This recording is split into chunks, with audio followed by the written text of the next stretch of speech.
Ça sent le printemps en Suisse. Nous vous emmenons visiter une dizaine de jardins très originaux. Je suis en train de réaliser un rêve. Jetons un coup d'œil de l'autre côté des haies et des clôtures pour découvrir ces petits paradis cachés. En fait, ce jardin, c'est toute ma vie. Apprenons à connaître les personnes qui soignent et chérissent ces jardins.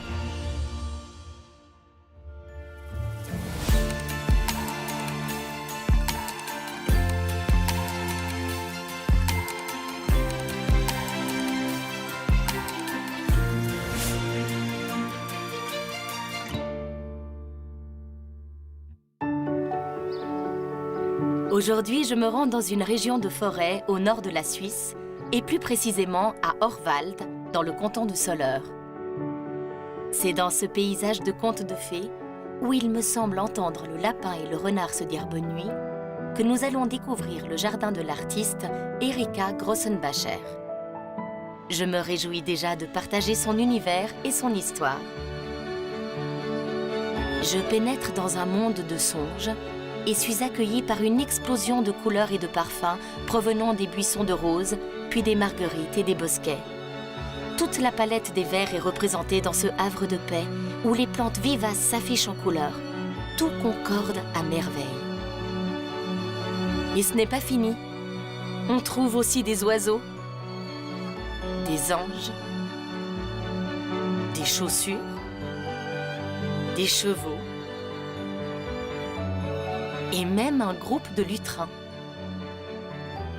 La créatrice de cet univers se nomme Erika Grossenbacher.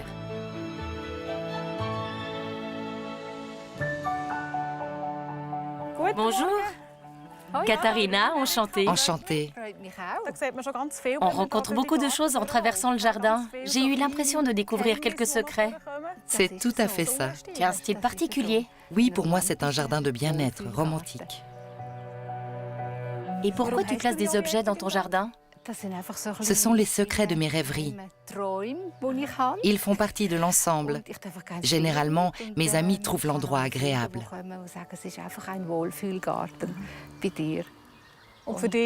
Pour toi, c'est ton lieu de travail. Que fais-tu en ce moment? Là, je suis en train de couper les fleurs fanées des pivoines. Elles sont jolies, mais en fait, elles sont en train de faire les graines et elles prennent toute la force de la tige. Comme ça, les pivoines seront plus robustes et auront une meilleure croissance l'année prochaine. Après la coupe des pivoines, Erika m'emmène faire le tour du jardin. Là, nous sommes devant le tulipier. Il y a l'étang, une plate-bande avec ses plantes marécageuses. Et là, j'ai eu l'idée de placer des lutrins, car il y a beaucoup de grenouilles et de grillons qui chantent. Parfois, à la fin de l'été, le chant des grillons est assourdissant. C'est un vrai concert, et ça m'a donné l'idée des lutrins. C'est quelque chose d'envoûtant.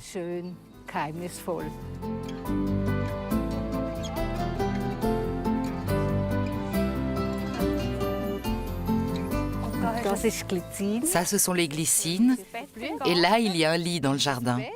J'adore les lits. J'ai dû récupérer celui-là quelque part. J'en ai déjà placé 3. Dans le jardin? Oui, mais bien cachés. Comment t'es venue l'idée de placer des objets dans le jardin?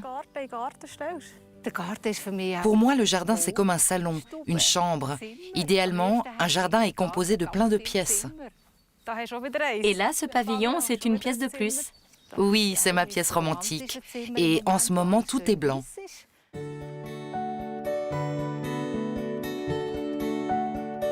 Comment tout ça a commencé?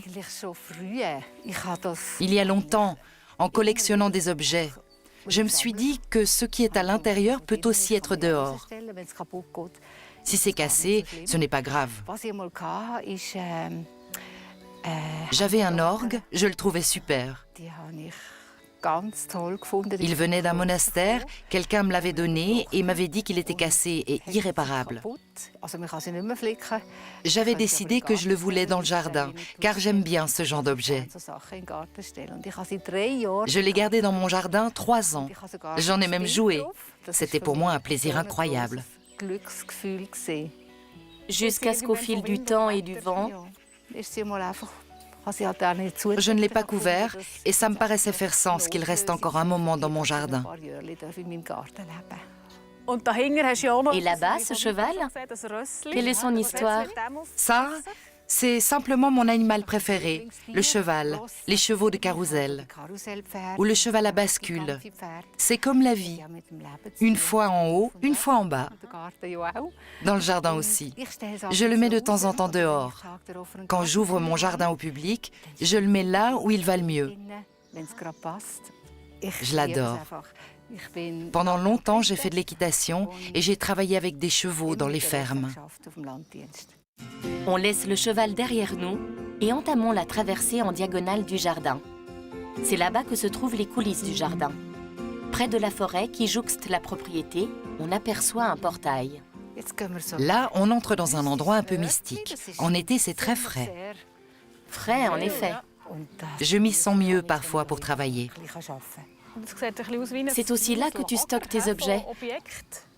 En effet, il faut un endroit pour ça, pour pouvoir, au fil des saisons, ressortir certaines choses. Par exemple, voilà ma poupée d'hiver. Je l'habille différemment à chaque sortie. Tu changes les objets de place dans le jardin?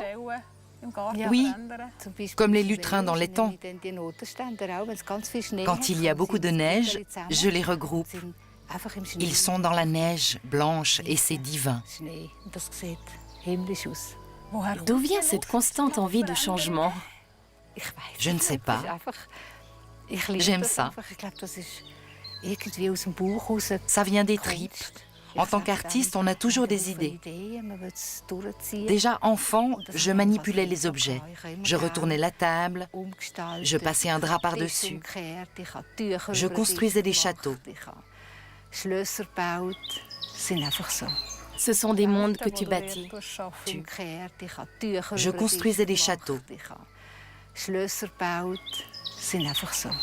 sont des mondes que tu bâtis.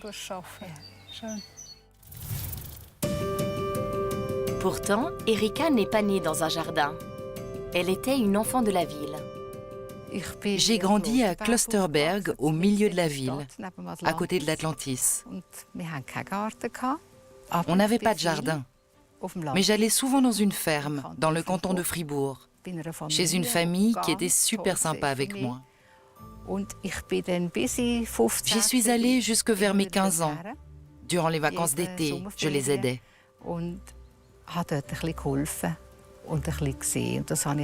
Et ce sont parmi mes meilleurs souvenirs de jeunesse.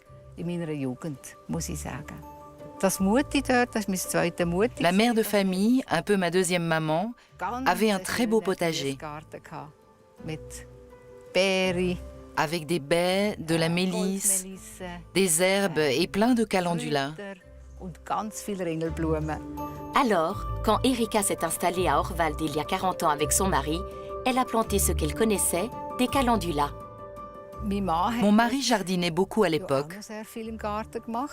On s'y était mis ensemble. Lui, il aimait les rosiers de culture et moi, c'était les calendulas. Avec le temps, ça n'a pas fonctionné. C'était comme deux mondes dans un seul jardin. Le mari d'Erika était souvent en déplacement pour le travail et le jardin est petit à petit passé sous la responsabilité d'Erika. La prairie de l'époque est devenue, plate-bande après plate-bande, un jardin très personnel. C'est comme ça que se sont créées ces histoires. Avec la vie, ma vie. En fait, ce jardin, c'est toute ma vie. Sur 3000 m², Erika raconte son histoire. Son amour pour les roses ou la camomille qui fleurissent partout. Certaines plantes rappellent une visite dans un autre jardin. Tout est planifié et installé par elle-même. Elle n'a sollicité une aide professionnelle que pour cette zone qu'elle nomme le jardin du monastère. À l'époque, j'avais plein de buis ici. Un genre de jardin baroque, des bordures de buis magnifiques, des buis en pyramide, des herbes et des petites roses. Mais à cause des parasites, les pyrales et les champignons, j'ai dû tout arracher. Ça, c'est une alternative au buis? Oui, là j'ai mis du chèvrefeuille. J'ai taillé des sortes de boules avec. C'est joli, mais c'est pénible car il faut le tailler 4 fois durant l'été.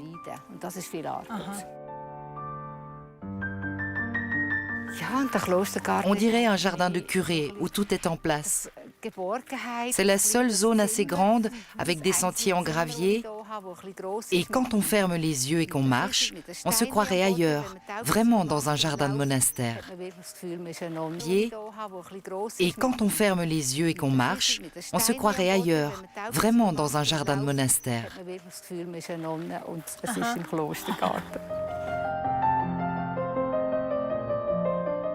Et ici, c'est une autre alternative au buis. Qu'est-ce que c'est?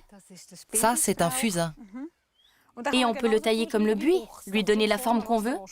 Tout à fait. Enfin, on ne pourrait pas lui donner la forme d'un canard, ou alors il faudrait mettre une structure. Là, je taille juste une boule, je coupe les pointes des pouces, celles qui montent, et je les raccourcis. Après quelques semaines, il y a plein de rameaux latéraux. Et cela va donner une boule assez dense. À côté de ce nouveau buisson, un nouveau projet va germer, le déplacement d'un pavillon. Actuellement, le pavillon se trouve dans le jardin de curé. Il allait super bien en hiver, surtout avec les éclairages de Noël. Mais au printemps, j'ai trouvé que ça faisait trop. Il faut que je l'amène ici. Notre paysagiste, Céline Gourtner, va aider à ce déménagement. Le pavillon sera déplacé. Avant de commencer le déménagement, je vais parler des détails avec Erika.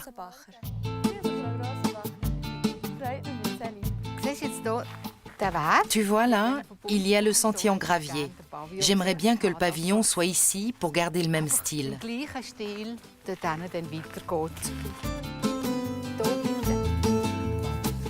Je suggère de positionner l'axe central du pavillon en direction de la terrasse où on s'assied. Comme ça, il fermera les angles.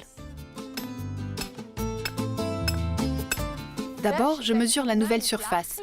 1,80 sur 1,80. Erika veut garder les astrantias, les bois d'ifs et les hortensias. Je les déterre donc délicatement.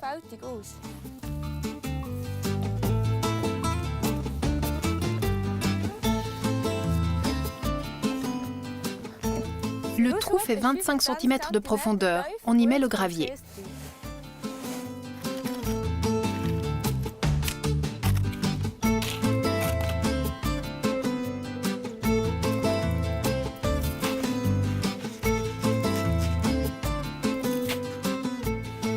Pour la bordure, je scelle des pierres dans du béton à gravillon.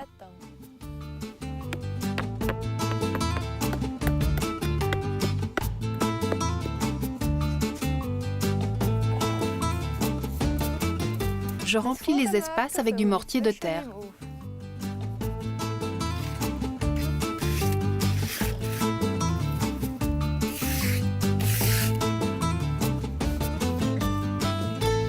L'emplacement gravillonné est prêt, il ne reste plus qu'à installer le pavillon.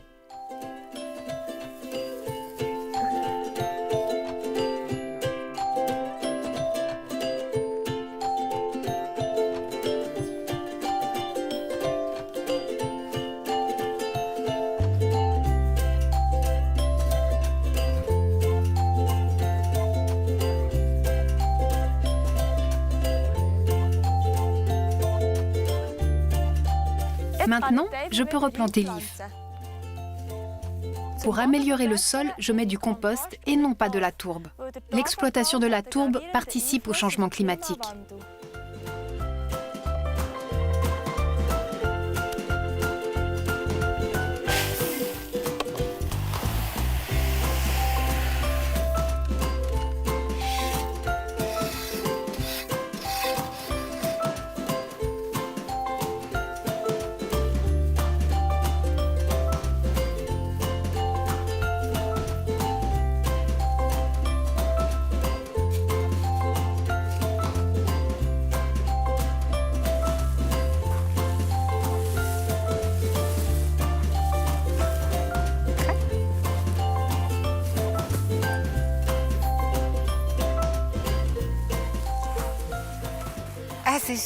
C'est romantique.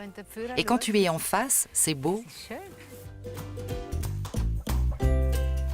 On a veillé à ce que le pavillon soit à côté des clématites. Ainsi, elles pourront grimper jusqu'en haut. Et je pourrai regarder les étoiles blanches.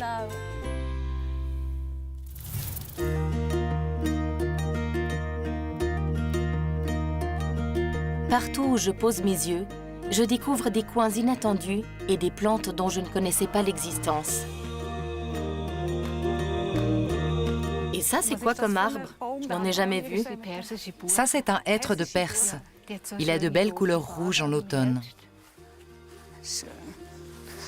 Asseyons-nous là. Oh, c'est vraiment beau. Apaisant, n'est-ce pas?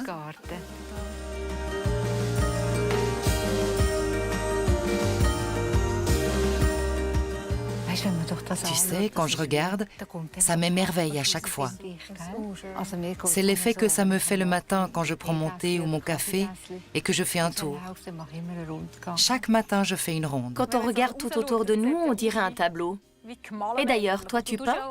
Quel est le lien entre la peinture et le jardinage? Plein de choses. Avant tout, la couleur. Quand je travaille sur mes plates-bandes, c'est comme si je peignais. Le rythme, la répétition, la composition des couleurs.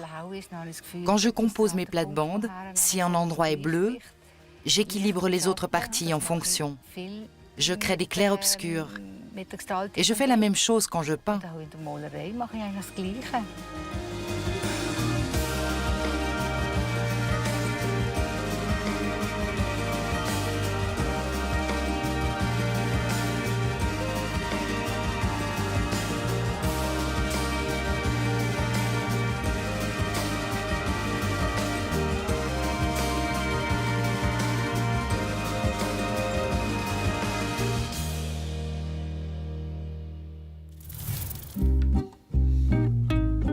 Son jardin et sa peinture sont étroitement liés.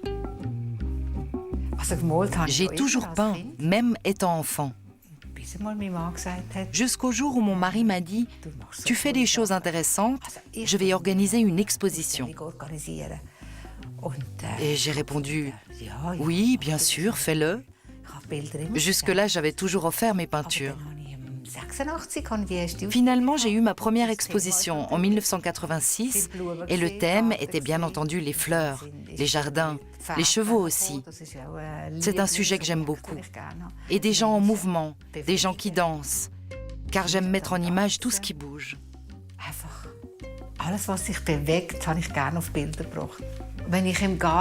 Quand je n'ai pas trop à faire dans le jardin, tailler, nettoyer, alors je peux peindre. Et alors, tout ce que j'ai vécu ressort. Souvent en été ou au printemps. C'est fantastique. Parfois, je note des choses, je prends des photos. Et quand je les revois, après coup, mon cœur se met à battre, tellement je les trouve belles. Je me réjouis déjà du printemps. Mon cœur se met à battre, tellement je les trouve belles. Je me réjouis déjà du printemps. En ce moment, le jardin est en pleine floraison. Erika Grossenbacher fournit à ses plantes ce dont elles ont besoin, généralement du compost, et pour les roses, il y a un peu d'engrais.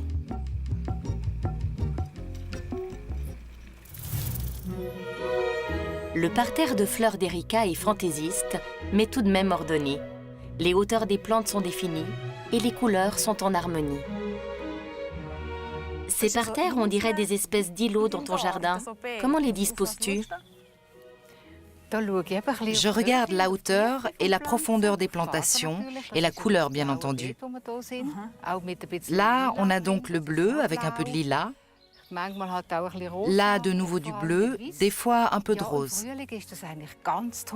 Et toujours du blanc aussi. Au printemps, il y a un bleu bien particulier, les myosotis. Et il y a des tulipes violettes. Et plus tard, quand les fleurs sont fanées, j'arrache les myosotis et j'en fais du paillage. Et je regarde ce qui arrive. Ça va, ça vient. Je regarde les choses en mouvement. Tout le parterre est vivant, avec ses hauts et ses bas. Tu plantes donc différentes sortes de plantes, différentes textures. Oui. Et quand elles se fanent, par exemple le géranium, je le coupe et ça me fait à nouveau un bel espace où je peux mettre des fleurs d'été, comme ici. Et ça crée une nouvelle image, un nouveau parterre, mais toujours dans les tons bleus.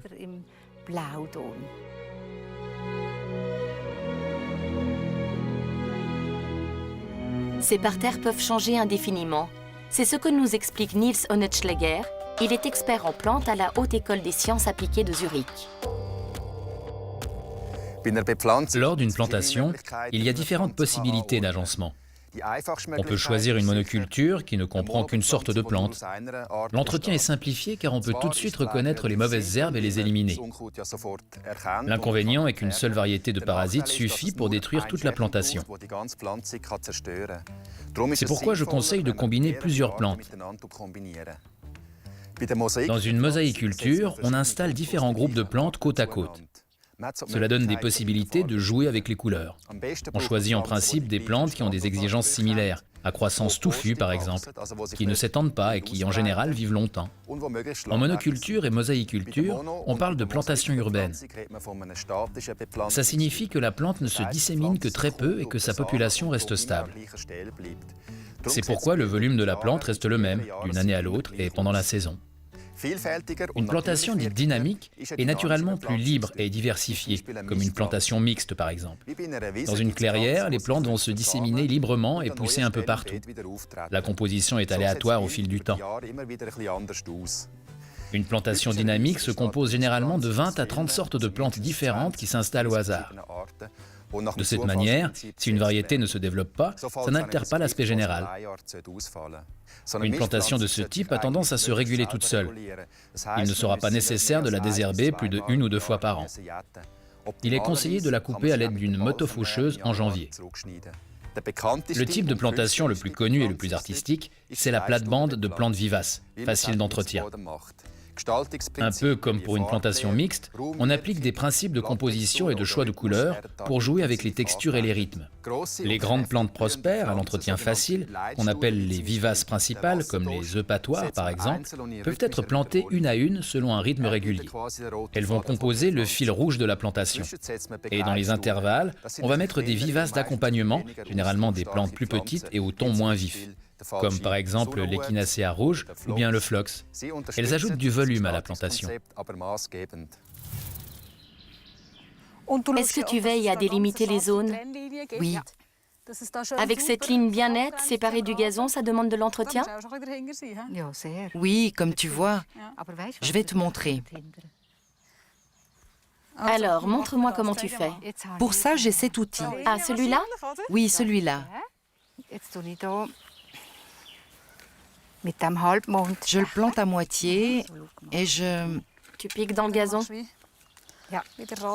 Et ça repousse à quelle vitesse? Je fais ça 2 fois durant l'été, pas plus. Ah, seulement. Oui, c'est pas trop. Et pas besoin de le planter trop profond. Je peux essayer? Oui, Et il faut préparer la terre? on peut humidifier. Il grince un peu. En effet, c'est facile.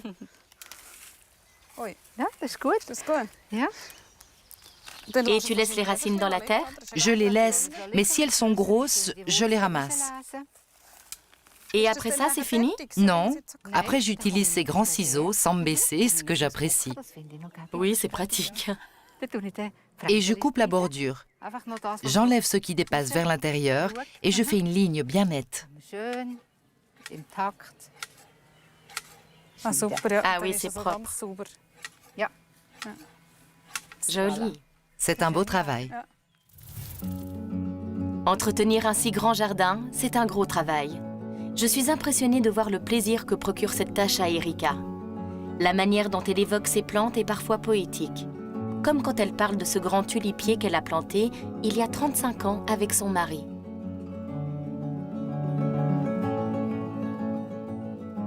C'est l'arbre sous lequel on s'asseyait sur un petit banc.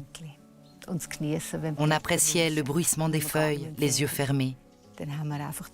Pas besoin d'aller en vacances, c'était nos vagues. Le même bruit que l'eau. Et le tulipier était plein de fleurs jaune-orange. Il reste magnifique. Moi aussi, j'ai la chance de m'asseoir sous l'arbre et de parler avec Erika de ma visite du jardin.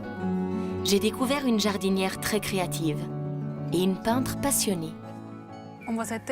À quoi tu donnes la priorité entre le jardin et la peinture? À vrai dire, les deux. C'est fou, quand j'ai les doigts qui me démangent en hiver, je dois sortir. J'adore travailler dehors. Mais quand le temps devient trop mauvais, je reste volontiers dans mon atelier. Et comme on l'a vu, tu es toujours en mouvement, tu modifies. Comment sera le jardin l'année prochaine? Tu peux déjà le dire? C'est planifié ou spontané? J'apporte de la variété dans les zones du jardin et j'essaie de les simplifier, je crois. C'est un de mes buts. Ce jardin, c'est un travail énorme. Comment tu le vois dans le futur?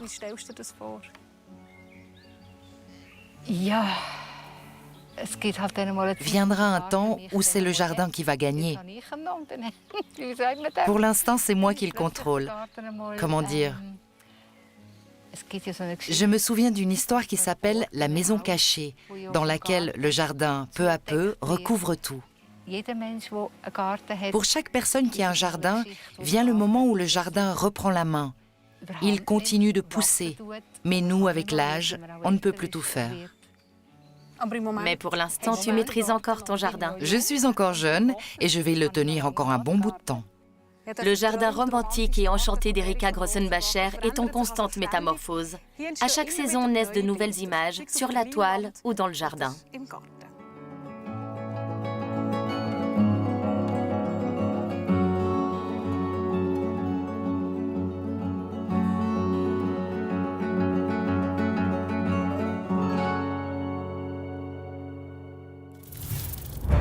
Lors du prochain épisode, je vais me rendre dans la roseraie de Doris Guarisco, à Oberiden au bord du lac de Zurich. Un jardin de roses au milieu des champs agricoles. Comment Doris Guarisco a développé cette oasis et comment soigner ses rosiers de manière exclusivement biologique? Je me réjouis de le découvrir.